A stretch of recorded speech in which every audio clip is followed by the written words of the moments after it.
Magandang tanghali! Kumusta po? Narito po ulit ang update natin para sa lagay ng ating panahon.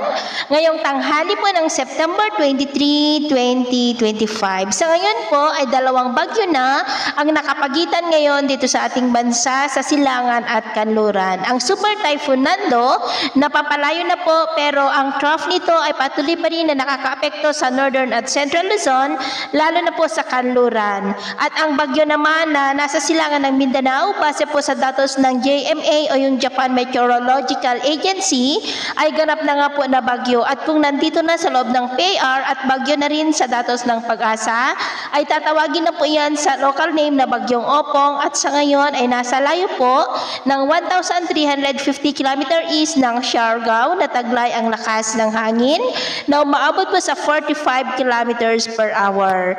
Hanggang bukas po ay posible na mag-stationary pa rin dyan sa silangan ng Mindanao habang unti-unti na lumalakas, at pagsapit ng Huwebes, nandyan na sa silangan ng Visayas.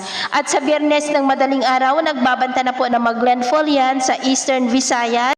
Nabanta rin po ang Southern Luzon at Central Luzon, kaya atin lamang pong babantayan yan dahil malaking banta po sa ating bansa. At sa lagay ng ating panahon, dahil sa pinagsamang epekto ng trough ng bagyo at ng habagat, ay nakakaranas pa rin ng maulap na kalangitan na may mga pulo-pulo na mahina hanggang sa may kalakasan ng mga pag-ulan sa ilang bahagi ng Northern Luzon, Central Luzon, Metro Manila, Calabarzon, Bicol Region, Mimaro at Davao Region.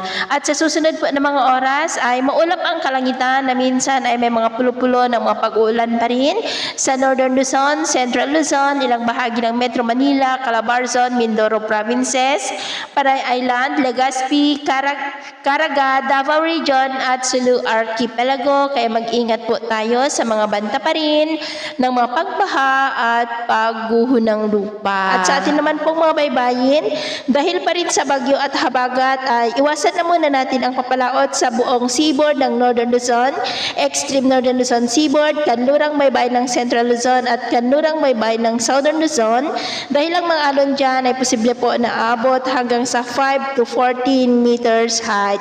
Kaya huwag po na tayong papalaot dyan sa mga may kulay pula para mas makaiwas sa mga sakunang pangkaragatan.